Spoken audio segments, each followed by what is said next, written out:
Hi, everybody. Thanks for joining us today on the ACSM Around the Field Speaker Series. My name is Evan Johnson. I'm an associate professor at the University of Wyoming. And I'm Michael Torres, a graduate student here at the University of Wyoming. And we're going to give you a presentation today about altitude and sports performance and live high, train low specifically. I'm going to lead it off with a little bit of kind of background on the physiology behind altitude and live high, train low. And then I'll pass it over to Michael. And I'll do the methods and go into some of the results that we found and hopefully the future direction of where we want to go with this live high, train low. All right, stay tuned and hope you guys enjoy the talk. I'm going to go over the basics of altitude physiology and kind of what are we going to answer today. We're going to start with some physiology basics. Why does the skeletal muscle need oxygen during exercise? And then we'll get into some altitude basics, meaning when we come to high altitude, or moderate altitude in this case, what happens physiologically that makes it easier or harder to exercise, and how can we use that to potentially maximize our sports performance? And that'll lead us into our altitude and sports performance, where we talk about live high, train low, what it does, and why it can result in some benefits. And then at the end, as Michael already alluded to, nice story, but show me the data. You want to see how this works? We have some pretty intriguing results from a pilot study that I think you'll find really interesting at the end. So if we think about different universities across the United States, we here at the University of Wyoming are located at 7,220 feet or 2,200 meters above sea level. Way different than on the coasts and most other places in the country. You can see there's, 6 or so universities that have a higher elevation, but if I was to really think about where altitude makes a difference, here's the line. Because under about 1,800 meters, you do not see the same adaptations to altitude as you do see above that, which makes University of Wyoming, Northern Arizona University, and the Air Force Academy really unique in the United States as being located above that threshold where you're going to get the physiological adaptations to altitude that can potentially be beneficial. Or, if you don't use it correctly, can potentially be detrimental to your sports performance. So, make sure I got my eraser here. Let's move on. I'm sure everybody here has had some exercise physiology courses where you learn a little bit about why skeletal muscles need oxygen. We're talking about aerobic exercise here. Not necessarily going to go into strength and power as it results to altitude. That would be a whole nother lecture all into itself. But if we think about this picture right here, we have the sliding filament theory. The neuromuscular junction up here, we're going to get the change in voltage across here from the opening of those sodium channels all the way down here to the T-tubule. We'll get our sarcoplasmic reticulum releasing that calcium. And then where the rubber meets the road, we got our myosin heads and our actin thin filaments. And the really important thing to say here is, we need some ATP.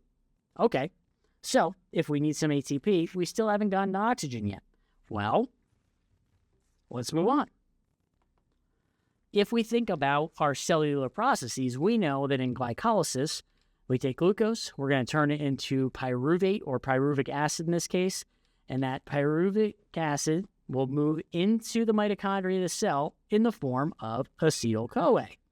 Right? And as that goes through the Krebs cycle, we take that acetyl-CoA, we're going to mix it with the oxaloacetate. We get our output of CO2 down here. That's what we breathe out during exercise. But also during that, we know we have to move our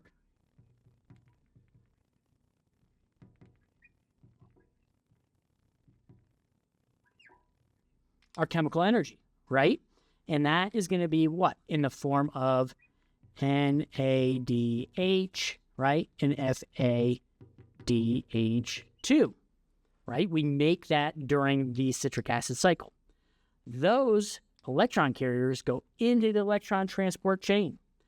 Now, if we want to produce our 36 ATP from our glucose metabolism, we are going to need to move those electrons from NADH, FADH2 through that electron transport chain And by that process, we're going to move from complex 1, complex 2, complex 3, complex 4, pulling the hydrogen ions into that intermembrane space of your mitochondria. And then, if we want to get those hydrogens to go back through complex 5 of the electron transport chain, that's when we need something to accept the electrons that are all the way at complex 4 right now. How do we do that? Well, we have our oxygen molecule. We talk about oxygen being the final electron acceptor at the end of the electron transport chain. What happens there? We split that oxygen in half. Then we can take that oxygen, that single molecule, and pull those hydrogen ions back through that intermembrane space through the electron transport chain to make ATP. For every 4 that get brought back across that membrane, we can make 2.5 ATP. And that's why we need this oxygen all the way inside of our mitochondria while we're doing aerobic exercise. Okay? So that's a good starting point. What's next?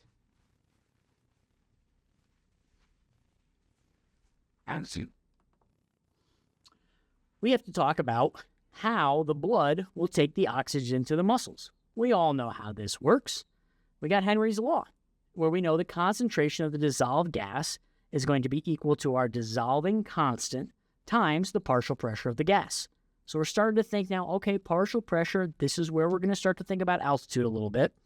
Well, let's think about how this works. Because if we're using Henry's Law, we can say how much oxygen is actually dissolved within our blood.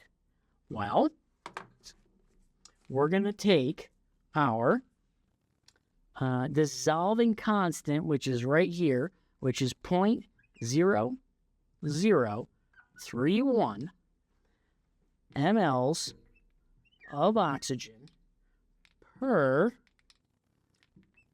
millimeter of mercury per deciliter of blood, right? And we're going to multiply it then by our partial pressure of gas. And if you think about at sea level, well, what's the partial pressure of our gas that we're talking about here? Oxygen. That's going to be about 103 millimeters of mercury.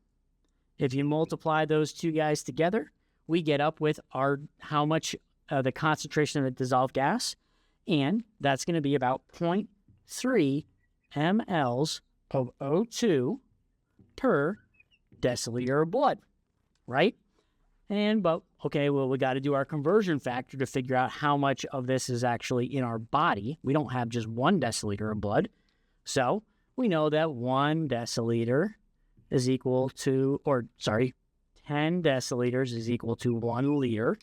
And on average, people have about 5 liters of blood per body.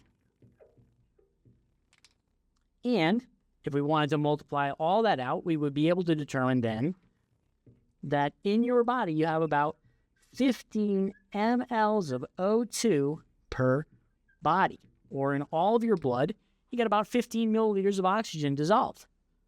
Wait a minute. I know what you're thinking. I run a VO2 max test. I may have looked at the resting oxygen consumption during that test, and I know that resting oxygen consumption is like 200 mLs per minute. How am I going to be able to supply enough oxygen if I can only get 15 mLs dissolved in my blood? Hopefully, most of you are screaming at your computer right now because you're like, yeah, you're talking about the oxygen that's dissolved in blood plasma. That's not how we transport most of our blood or most of our oxygen. You're thinking about a protein right now, and hopefully you're talking about hemoglobin. Sure is a good thing we have it, right? Because we have our hemoglobin molecules, right? We have these 4 quadrants, and each of these quadrants can bind an oxygen molecule, all right? So if we're fully saturated, we know that 1 4-part molecule of hemoglobin can bind 4 oxygen molecules. So O2, so that means 8 oxygen atoms. But as you can see here, we have a different oxygen binding affinity, meaning that in some cases, that hemoglobin might have nothing bound to it. In some cases, it might have 1, and in others, maybe 2 or 3. So what determines this oxygen binding affinity, right? If we go from here, question mark, question mark, question mark.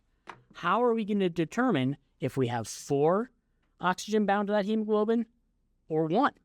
Well, I'll go back to my favorite lecture from exercise physiology right here and talk about my friend and yours, the good old oxygen dissociation curve, right?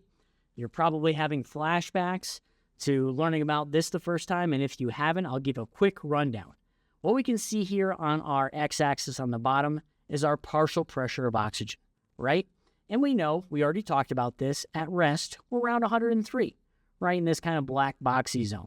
And if we go all the way up that y-axis and then follow that across, we can look at then what is our oxygen saturation of our hemoglobin. Great. And so when we're at this 100, we go up and across, we see that we're about close to 100% saturated. If you've ever gone to the physician's office and they've put one of the little O2 sensors on the end of your finger, you'll get a percentage. Usually it's somewhere between 94 and about 98, meaning that about 98% of your hemoglobin subunits in the blood that's running underneath that sensor have oxygen bound to them at that time. That's great, right?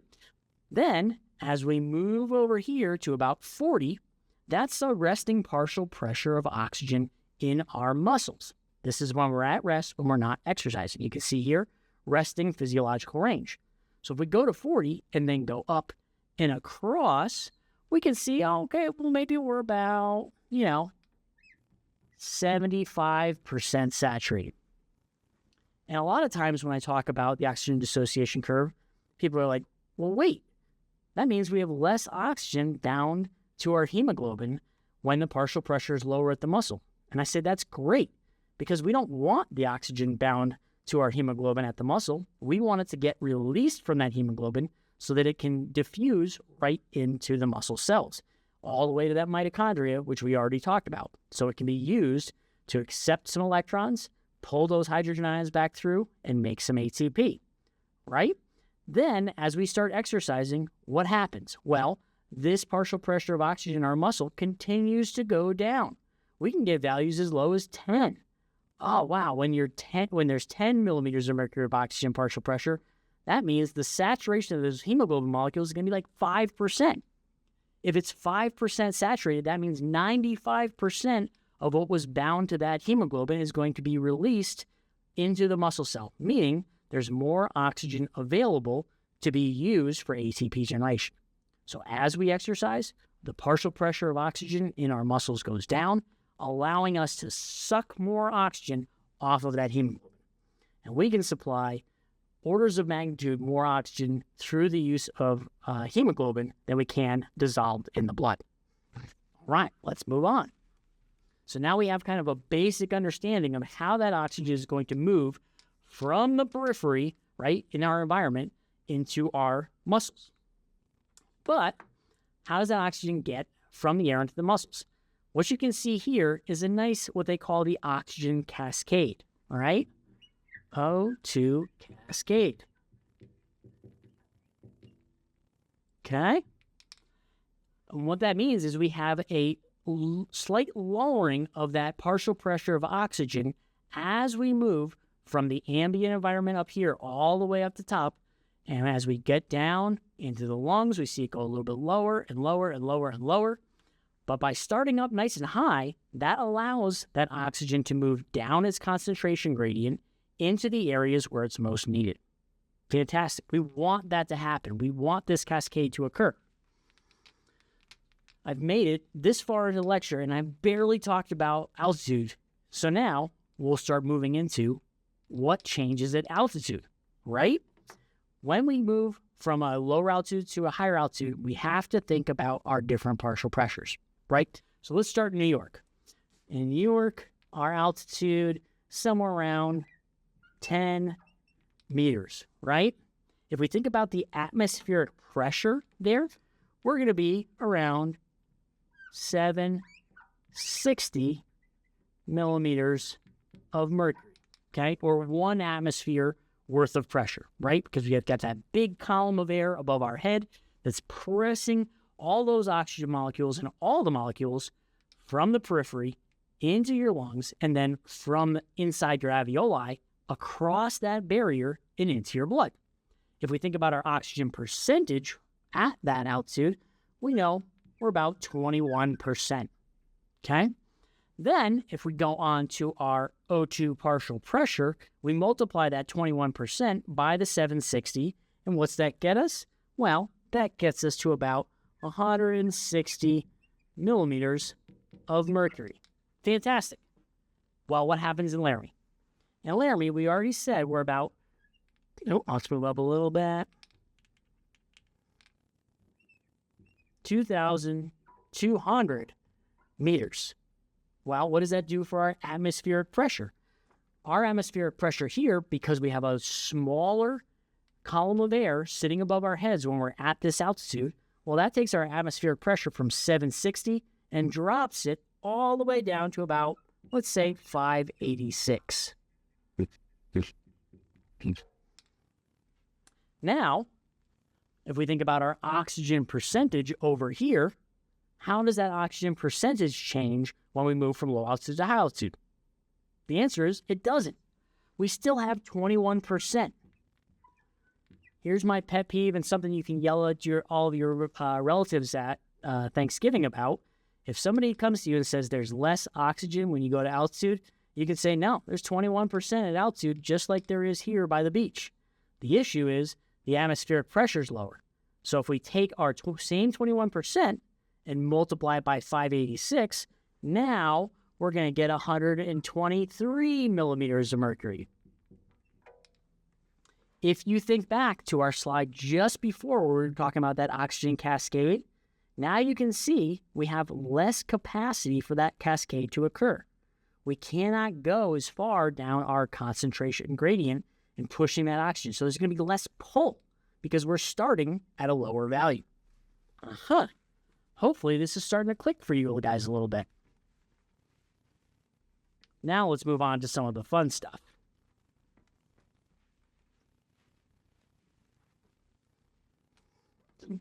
Okay. But the question is, we adapt altitude. Michael and I are still living and breathing. This is not a simulation. I can guarantee we're not in a green room, on the beach of Hawaii, although that would be nice. But we're able to survive here because we've been living here for years at this point. We need to think about our adaptations in terms of blood. And if we think about our sea level blood, we have our red blood cells here at the bottom of this test tube, and we have our blood plasma at the top. And, normal resting values, if we think about the percentage of red blood cells as our hematocrit, right, we're going to be somewhere, depending on age, sex, training status, anywhere between about 35 and about 50, right? That's why blood dopers love to put extra red blood cells in to get that hematocrit way up. So, how do we adapt to altitude? Well, the first thing that happens is in the initial days of altitude exposure, you're going to get a decrease. Let's see if I can find it right around here. A big old decrease in your plasma volume. You can see that yellow bar on top has gone down. What's happening there? Well, because of the high altitude, your body is going to sense that, and we're going to talk about that in just a minute, how that is sensed. Your body is going to try to concentrate your blood, right? We can't make red blood cells that quickly, so the fastest way to increase the proportion of red blood cells in your total blood is to get rid of some of that plasma on top. You'll notice if you ever come to Laramie, in the first day, I want you to, before you come here, I want you to record the number of times you have to pee. Then when you get to Laramie, I'm going to give you a chart, and it's going to be, okay, mark down on this a tally every time you go pee. And I would wager that you're going to have 2 to 3 more times that you feel like you have to pee. Why is that? Because your body is trying to reduce your plasma volume and increase your blood concentration. But I talked about how this is sensed in your body. Over time, we're going to adapt.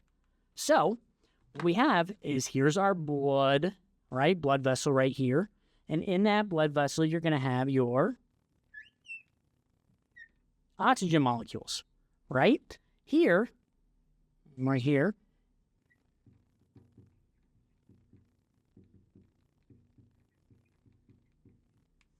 oops, let's move that down just a little bit so you can actually read it.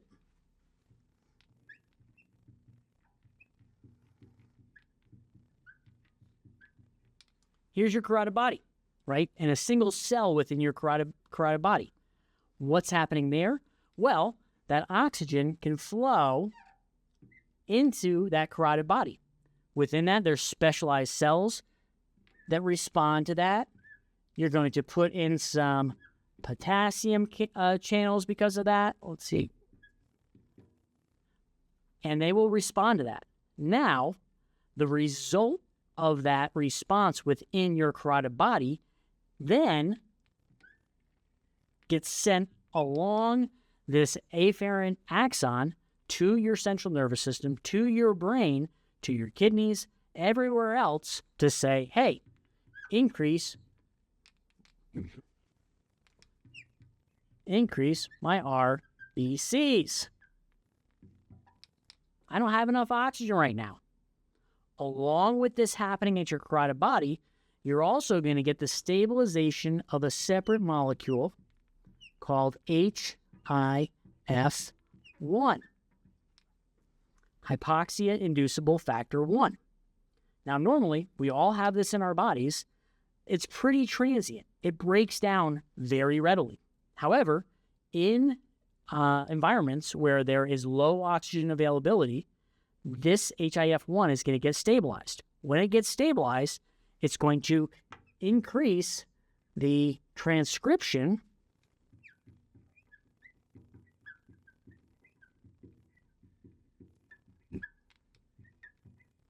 of RBC generation.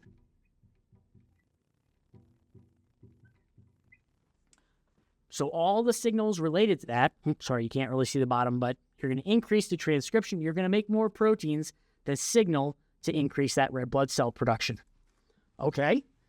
So over the course of a couple weeks, as you're consistently exposed to this low oxygen availability, which is being sensed in your carotid bodies, which is resulting in the stabilization of your hypoxia-inducible factor 1, what's going to happen? You're going to make more red blood cells. Ta-da! Look at this. After about 21 days, we have an increase in our red blood cells. Our hematocrit has now increased from where it was before to where it is now. What's the benefit of this? If I have more red blood cells per unit of blood from before to after, now that means that same 1 liter of blood, let's assume that we have 1 liter of blood in this test tube and 1 liter of blood in the test tube at the end. We have more red blood cells, meaning we have more hemoglobin in that same liter of blood. And if we have more hemoglobin, that means there are more binding sites available for oxygen to bind to.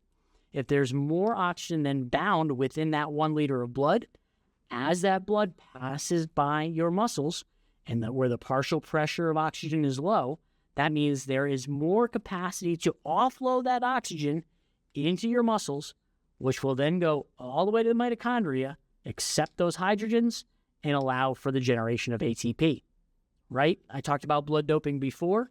If we have artificially increased red blood cell production, Lance Armstrong, you're going to get increased endurance performance, right? You can make more ATP than somebody who has a lower percentage of red blood cells in their blood. Okay. So that means Michael and I should be superhuman athletes compared to everyone else. I should be winning the Gisolfi 5K every year at the annual meeting. Unfortunately, my best placing there is only second. Don't look up the results, though. So let's go into a little bit of the only reason why I am not an Olympian, right? So we're going to have our two examples right over here of our sea level blood, and then let's say this is blood that's been adapted to the environment here in Laramie. So let's go through our normal sea level example first. if we think about that blood, we're going to carry that in a dump truck, which is our hemoglobin, right? And we said at normal resting values, we get about 98% saturation, right? We talked about that little oxygen sensor. And if we have about 14.8 grams per deciliter of hemoglobin, right? That's what's going to happen. 98% of 14.8 grams means that there's 14.5 grams of hemoglobin per deciliter available to carry that blood. Great. Because then, when we get to our muscle, that red blood cell with all those oxygen molecules bound within it can offload those into the muscle, and through the process with oxygen and carbohydrates here, we can make some ATP. Well, what does that mean for exercise intensity? When exercise intensity is low, we're happy because we have all that capacity. When exercise intensity is high, same thing. That partial pressure is getting lower in our muscles. We can offload more of that. We're doing good. What happens when we get to altitude? All right, let's take that Laramie blood.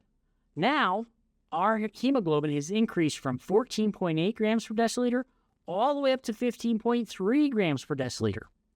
But what's happened is the percentage of that 15.3 that we can use to carry oxygen is actually lower. Because the partial pressure on that oxygen saturation curve is a little bit further to the left, that means we can't saturate it at 100% or 98%. We can only saturate 85%.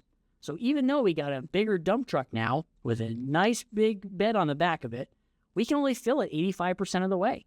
And 85% of 15.3 is 13. 13 is less than 14.5 for all the math majors out there. So what happens when we bring this here is, we don't have the same offloading capacity that we had when we were 98% saturated, right? We're not bringing as much oxygen from the lungs to the working muscles. And in Laramie, what this means is low exercise intensity, we're still good. We're feeling great because we don't have to use the maximum capacity of that oxygen offloading. The partial pressure in the muscles when we're exercising at moderate or low intensity is not much lower than 40. So we can still release enough oxygen to supply the mitochondria with their needs for ATP generation. Here's the trouble. When we get to high intensity, because we have less capacity now we have our big frowny face. Meaning that even if you are adapted, your blood has more red blood cells in it, your hematocrit is higher than it was before you moved to altitude, our ability to exercise at high intensity has gone down. That is not a good thing, because if you are training for an aerobic sport, let's say you're a 5K runner, you're not doing all of your training at low intensity. You're doing some of your training at high intensity. What does that high intensity training do? It results in training adaptations. As you exercise at a higher intensity, your body's going to respond to that with even more oxygen utilization in your body. You can run at a faster pace. But if I can't train at this high intensity or as high as I could when I was at sea level, now, over time, I'm not going to get the same adaptations. So, hopefully now you can see why just living at high altitude isn't enough to make you an Olympian. It's the only reason. If not for this state here in Laramie and the state of our hemoglobin saturation, I would be on the Olympic team. I'd be wearing my USA garb right now. But unfortunately, you can't fight physics and you can't fight physiology. But let's move on a little bit. I think we can even think about this a little bit more. But there's got to be some sort of workaround, right? We just talked about how if we exercise at, or if we move to higher altitude, we're going to get more red blood cells. And more red blood cells can carry more oxygen. More oxygen can produce more ATP. More ATP makes me run faster. So how can we work around this? Well, here we have my interpretation of live high, train low. So if we start up here at high altitude, let's pretend the top of this mountain is Laramie. We know that we already talked about how our atmospheric pressure is lower than 760. It's at 586. If we multiply that by our 21%, that gets us around 123 millimeters of mercury, right? 1, 2, 3. That's our partial pressure of O2. I'll write that right here. Partial pressure of O2, right there. So that's the force that is pushing it, the oxygen in. The benefit of that is that in response, your body's going to make more red blood cells. That's great. Now, if I want to be able to saturate all those extra red blood cells, what can I do? I can drive down the mountain. Let's see, the closest place would probably be somewhere over in Nebraska, where let's pretend that we have sea level really close by. Well, we have that same 21%, and if we multiply that out, we're going to get to 159.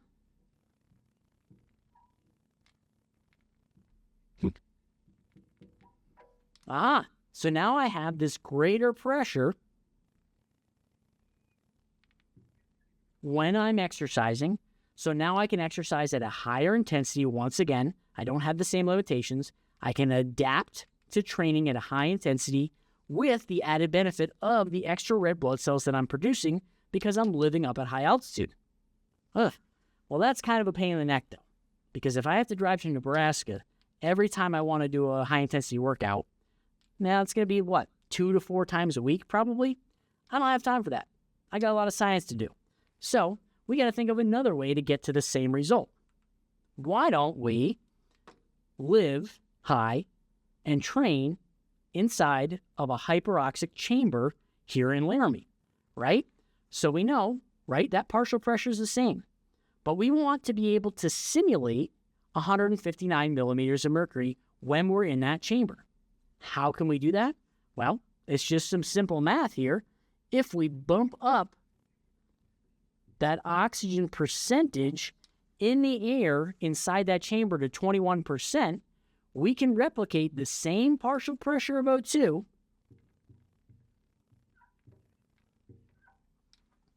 while living at altitude. So now I can do my live high, train low while remaining right here in town. All I got to do is get an airtight room with some good ventilation and pump extra oxygen in there to simulate that low altitude. Because now I can train at that high intensity and adapt to that higher intensity training and hopefully use all those extra red blood cells to make me faster than I was before. That's our kind of basics of what live high, train low is.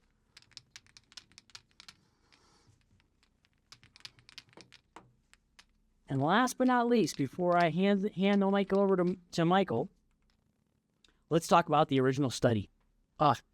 What a great study. If you got some time, go through and read this original paper by Stray, Gunderson, and Levine in 1997, and where they took a group of highly trained athletes and did traditional live high, train low, where they actually did drive them up and down the mountain between their training. We had a really long lead-in period. The first 6 weeks plus was just all of the athletes exercising and doing their normal training routines before they divided the groups. After that point, they divided into 3 different groups. They had all the way up at the top, our live high, train high group, who lived on top of the mountain and trained on top of the mountain. I think this was in Deer Valley, California, I want to say. Then we had our second group here, our live high, train low. In this group, every workout, they got driven down the mountain to a lower altitude. You can see they weren't all the way at sea level, but were under that 1,800 meter threshold, right? So we can live high, get those extra red blood cells, and then go down the mountain for our workouts. And last but not least, we had our live low, train low group. So they took their full population who had trained together, equal training up to that point, divided them into 3 weeks, gave them about 4 weeks of exposure to those different types of training stimuli, and then they brought them back down to low altitude where they ran 5K tests, they did VO2 max tests, and they wanted to see which of these conditions produces the best improvement in performance. And the results were pretty astounding. If we take a look here, first we have our VO2 max. And if you look at your little legend up here, you can see that our open circles are consistent with our live low, train low. And then we go to our gray, which is our live high, train low, and our black, which is our live high, train high. What you can see here, we're mostly interested in this last time point. What do we see right up there? Well, we see the two groups that had the largest change in VO2 max were our live high, train low and our live high, train high. Well, I know what you're saying. Didn't you say that live high, train high doesn't work because you can't carry as much oxygen? Well, the good news here is that running performance is not the same thing as VO2 max. Yes, we get the benefit of increased VO2 max, but does that result in exercise performance benefit? They don't line everybody up at the start of the 5K, put them on a parvo, take their VO2 max, and then give the gold medal to the person with the highest mLs per kg. No, they actually run the race. So, if we look at some of the more specific performance measurements, we can see what happened. Here, I think this is our 5K time. So if we look at our 5K time, now we start to see our big difference.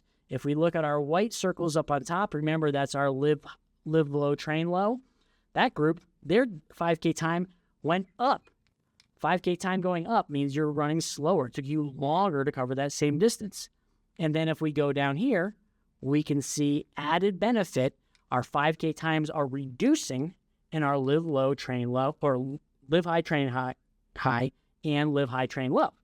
Fantastic.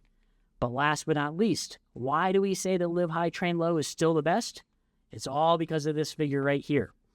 Right here, we're looking at maximal steady state VO2, meaning at what level of your VO2 can you maintain running for 20 minutes?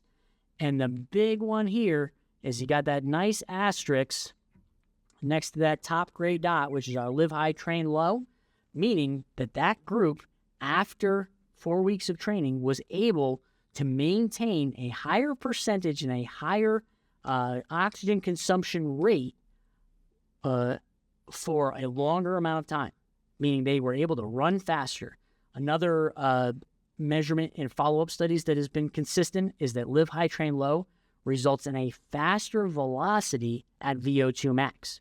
So your VO2 max may change only a teeny tiny bit, but if that means that I can run a half a mile per hour faster at a similar or slightly enhanced VO2 max, that's a big difference in terms of performance. Okay, so let's sum this up, and then I'll pass you over. Oxygen is needed for aerobic performance.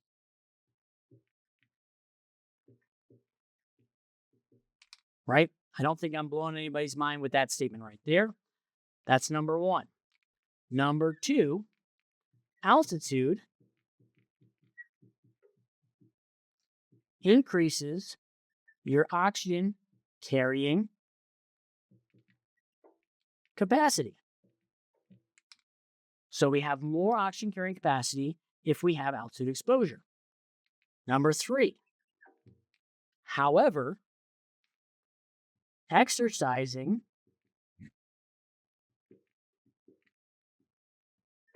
at high intensity at altitude is hard. We have a lower capacity for exercising at high intensity when we are at altitude. So last but not least, I'll try and squeeze it right in here. Live high, train low, can maximize the training effect. Oop, that's all off the screen, but you'll take my word for it. Live high, train low can maximize your training effect. Thanks for joining me. I hope you are looking forward to some actual data to see where the rubber meets the road. Wow.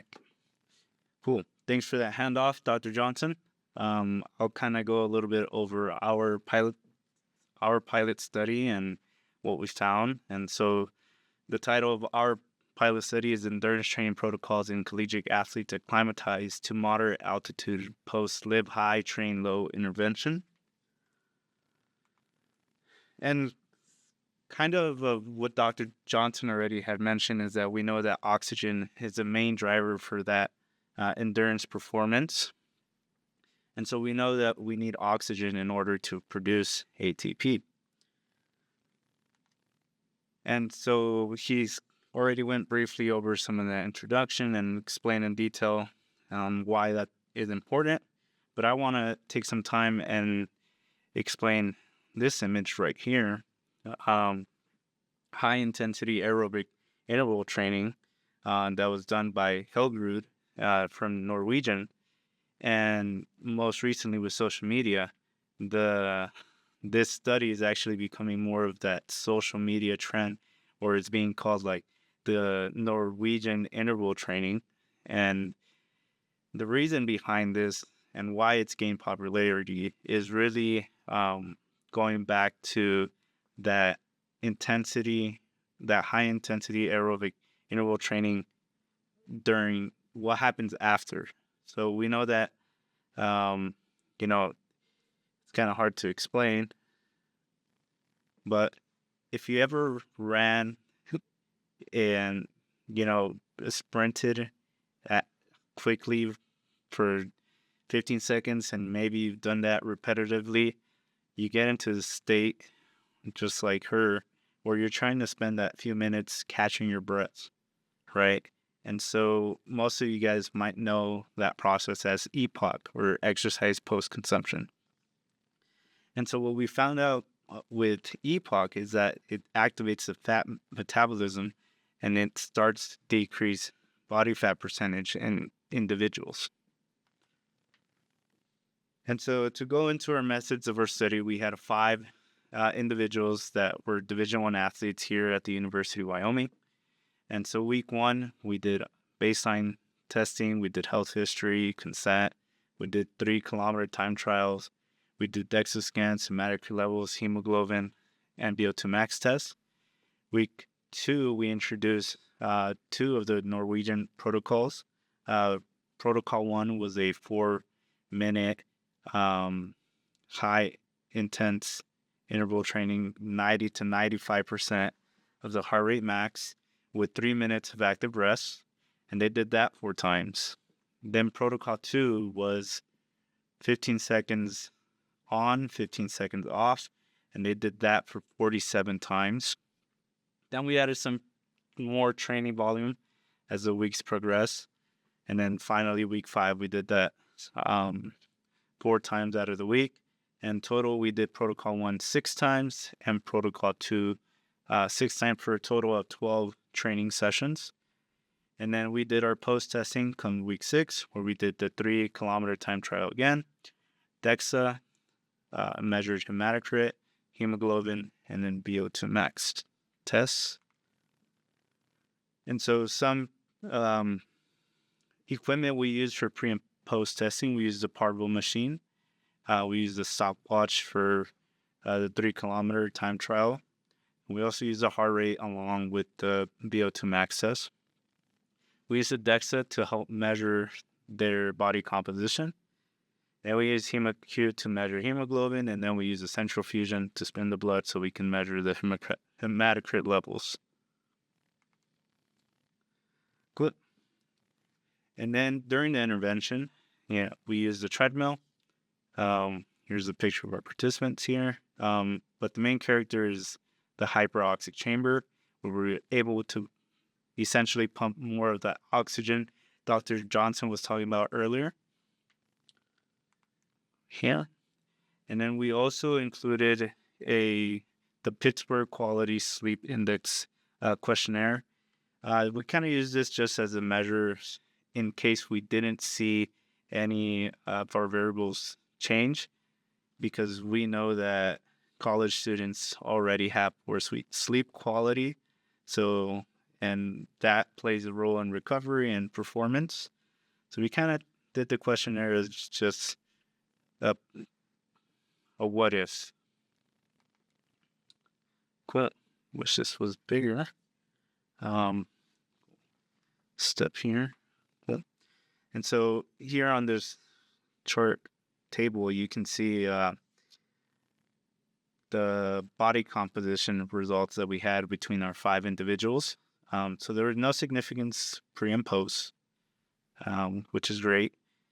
However, we did see a significant decrease in body fat percentage, and we were still able to maintain a lot of the lean muscle, or lean mass, sorry. And so I want to point out participant 5. She went from 36.6% body fat percentage to 33% body fat percentage. And in 1 month, that's pretty impressive. Oops. And so when we get into the blood marker measurements, we saw no significant changes between hematocrit, hemoglobin, or plasma volume change. And we kind of expected no change because our athletes were already acclimatized to moderate altitude. Now we get into the performance variables, where we didn't see any significant increase in absolute VO2 max, but we did see significant increase in VO2 max, so relative VO2 max, between pre and post sessions. I want to point out participant 1, who went from 43.2 to 50. But this kind of also goes back to what we saw with individuals with their body fat percentage. So this could explain why we saw a significant difference in their relative VO2 max. Now, their 3-kilometer time, overall, there was no significant decrease or increase in their time, except for 2 female athletes. So the female athlete number 1 goes from 11:54 to 11:12. That's about 42 seconds. And then participant 5, who had a decreased time of 6 seconds. And then the other 2 actually had an increase in their pre and post time. And, Coach Scott here, who's a cross-country coach here at the University of Wyoming, mentioned that the fatigue from the last week of the Live High, Train Low protocol and the VO2 max test affected their performance evaluations. Cool. Now we go into what we saw within each protocol. And so here's the table for protocol 1. Their exercise heart rate, there's no significant changes. And that's good because we wanted to keep that intensity high. However, for their recovery heart rate, when they were in that 3 minutes of active rest, we did see a significant decrease in their recovery heart rate. And this is positive because we want to make sure this experience has given these athletes the ability to recover and re-perform at that high intensity. And for their session perceived exertion, we didn't see no significant decrease. But we did see a general small decrease within the first session and the last session. And so this can indicate to us that, yes, the sessions are exhausting. Yes, working at 90 to 95% of your heart rate max is fatiguing, but it's also becoming slightly easier. In terms of their speed, we saw an increase in their speed. We saw an increase in their distance, but we saw no increase in power output in protocol 1. Then we get to protocol 2. We saw no increase or decrease in exercise heart rate. We saw no increase in the recovery heart rate or decrease.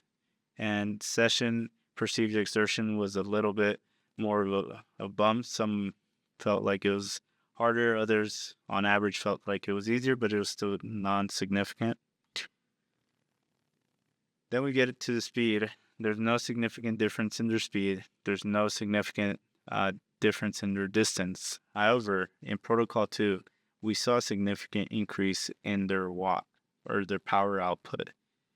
And this kind of makes sense when, from a strength and conditioning point of view, when you want your athlete to perform a certain action. So with protocol 2, if you remember, it was a 15-second on, 15-second off, which is a sprint. And, you need a lot of power to produce a sprint and take off. And so it was kind of exciting that we saw an increase in power output. And in terms of the sleep, we saw no significant differences between pre and post or across the session. But we did see an increase between the middle of intervention, or week 3. So we look at participant 1, we have 7, and then she jumped to 11. And this could be explained probably because they're still student athletes. And I believe that our schedule, our intervention led to kind of that middle of the week to be midterm. So it could explain why they had an 8 sleep score. Oops. And so with that, hyperoxic, high-intensity aerobic interval training improves relative VO2 max and reduces fat mass. There's no performance benefits. There was no performance benefits in the 3K time trial, but we saw increased speed, we saw increased distance, we saw a decrease in the recovery heart rate, and we saw increased power output in the second protocol. And even without the performance gains, the physiological improvements suggest that there are potential benefits to live high, train low intervention for acclimatized athletes. Cool. And so future directions, or for future researchers, we should do a larger intervention, a larger sample size. And this is mainly due to the larger intervention is mainly due to we crammed a lot of training load into that 4th week. So if we were able to have a longer intervention, we could also spread out the training volume. And then lastly, one of the things we also saw is that there was a lot of CO2 buildup within the hyperoxic chamber. And I think if we use dehumidifiers, plants, and ultimately a CO2 scrubber, I think that we can help reduce some of that CO2 within the hyperoxic chamber to have more benefits of having that extra oxygen during an exercise intervention. Thank you for joining our lecture. We'll be happy to answer any questions you may have.